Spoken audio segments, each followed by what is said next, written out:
Hey guys, welcome back to my channel. Today's video is all about independent playtime. If you haven't seen it before, I actually did a video on independent play way back when in some of my more cringy videos, but I will go ahead and link that here if you want to go and check that out. But I thought I would do an updated video on independent playtime and what it looks like in our household now, now that Jack is a toddler and not a baby anymore, and how we implement it, why we do it, that kind of thing.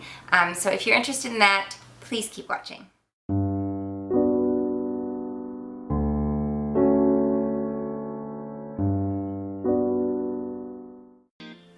Independent playtime is essentially what it sounds like. It's playtime that's done independently, and it is wonderful for teaching your children a whole multitude of skills, coping skills, problem solving skills, just using their imagination in general. It's really, really good. It helps with separation anxiety and things like that. And I implemented independent playtime with Jack formally when he was about 9 months old. I'd always kind of done it casually, obviously you have to get up and use the bathroom at times and stuff like that, so they're left to entertain themselves for all of 5 minutes or something like that. But I did it formally when he was 9 months old. Like I mentioned before, I did a video about it back then, so you can go and check that out. But right now he is 2, he's just turned 2, and we're still doing independent playtime. We have moved house since we started doing it, and it's still going wonderfully well.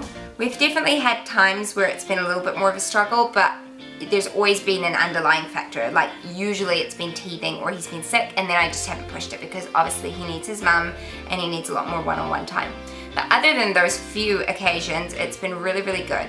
So for us, independent playtime means Jack goes, he's in a room, that's his playroom, that's where he goes. It is our office as well, but it's like all baby gated off. It's safe. And he's got all his toys in there, and it's all safe. We've got the furniture bolted to the walls and stuff like that so that he cannot hurt himself. It's also right off the lounge, so I can hear him as well, and I can, it's like a ranch slider. It used to be a deck and it's closed in now. And so I can just peek through the glass and make sure everything's okay. But we used to do it in his room, and I had a camera in there so I could keep an eye on him. But he has independent playtime for just over an hour, and he has that every morning during his sister's first nap, which is wonderful because it means I can go get showered and ready for the day. But I just have his toys in there. I'm actually going to do a big overhaul because he's got all his toys in there and he makes such a mess, and he doesn't even play with half of them. So I'm going to really, really minimalize his toy collection very soon, because one of the main things that you want to do with independent play is to really encourage their imagination. So you only give them a few toys and they learn to play with just a few toys at a time. They don't need a million toys to play with. So I need to minimalize in that aspect. But he just plays on his own the whole time, and it's been really fun hearing him now that he's getting older, really getting into the imagination side of things, and talking and making tractors do things and people do things and stuff like that, and it's been really fun to hear that. The difficult side of independent playtime is hearing them struggle and hearing them being frustrated. You definitely get to know your kids' cries as they get older, and I know there is a distinct cry where he's just frustrated and he's angry, and the temptation for me to go in there and fix the situation is really big, but I have had to learn to let it go, and he sorts it out on his own. And that's a really good thing. That's teaching him to problem solve and to figure it out, and it's a really healthy environment for him to do it in. So I love independent play because of all the benefits it has given to Jack. He has very, very little separation anxiety.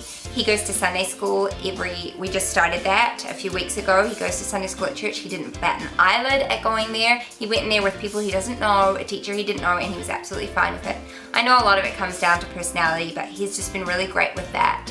I also have loved independent play now that I have 2 children, because there have been times where I'm busy with the baby and Jack will happily entertain himself, and so that has been a huge blessing to have that, and just have a break from each other, and a mental break is really, really good. So for me, it gives me just an opportunity in the day to be able to get myself organized and dressed, and oftentimes to film videos, although I'm doing this during nap time today.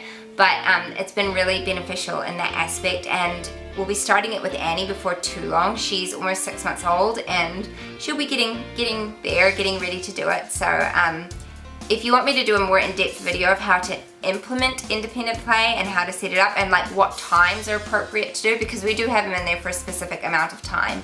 And I have like a timer set so he knows when it's over. But if you'd like a video on that, let me know in the comments below and I'll be happy to make that. Otherwise, if you have any questions, also leave them below. Thank you so much for watching. Don't forget to subscribe to keep up to date with my channel, and I will see you in my next video. Bye guys!